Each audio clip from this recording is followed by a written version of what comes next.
Ikaw ang palaging nasa unahan, ikaw ang mukhang laging matatag, ikaw ang inaasahang sandigan kapag ang iba'y bumabagsak.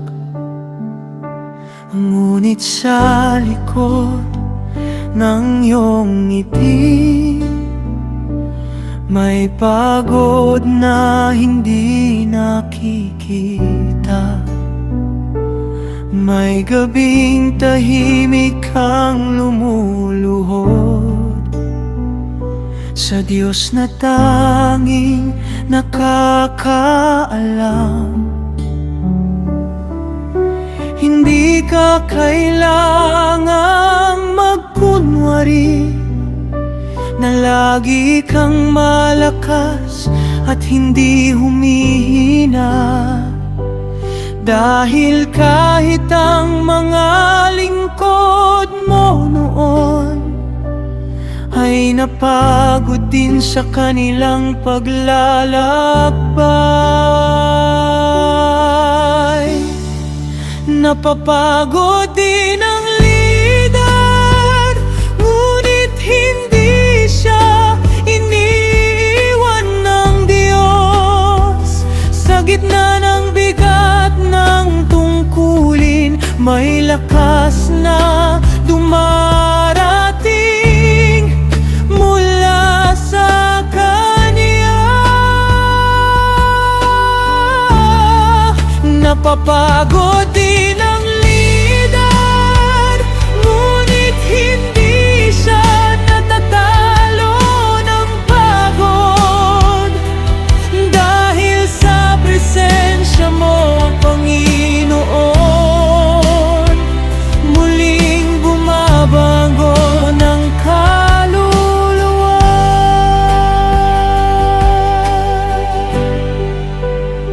May mga salitang hindi nasasabi, may mga luha na tahimik na bumabagsak, may mga laban na hindi alam ng iba,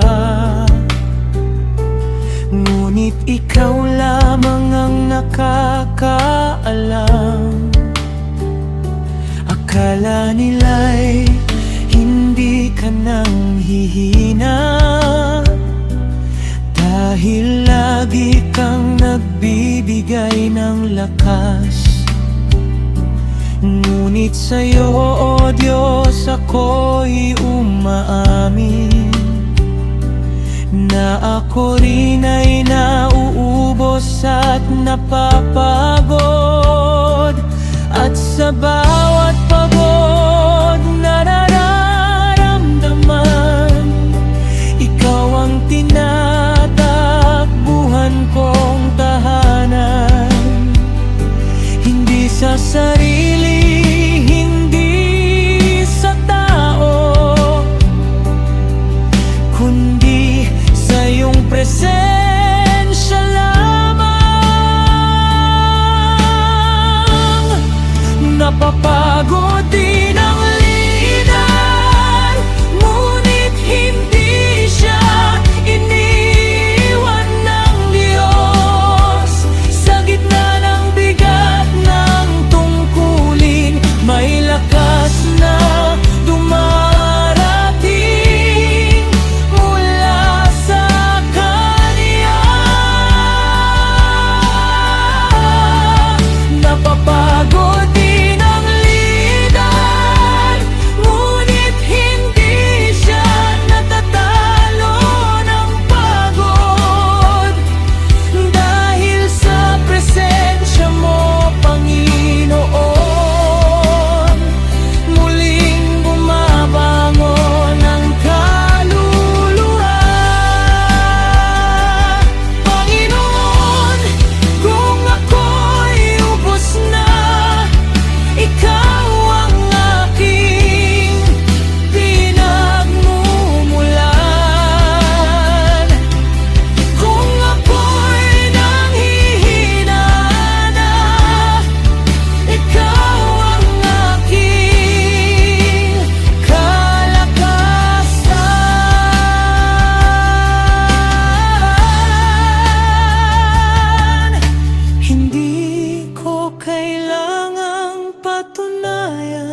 presensya mo.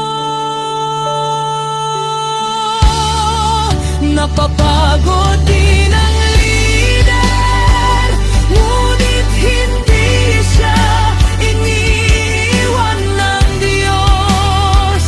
Sa gitna ng bigat ng tungkulin, may lakas na dumarating mula sa Kanya. Napapagod din ang lider, ngunit hindi siya natatalo ng pagod. Dahil sa presensya mo, Panginoon, muling bumabago ng kaluluwa.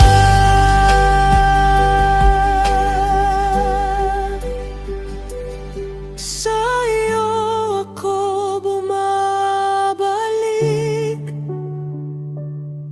sa iyo ako humihinga, sa iyo ko natatagpuan ang panibagong lakas.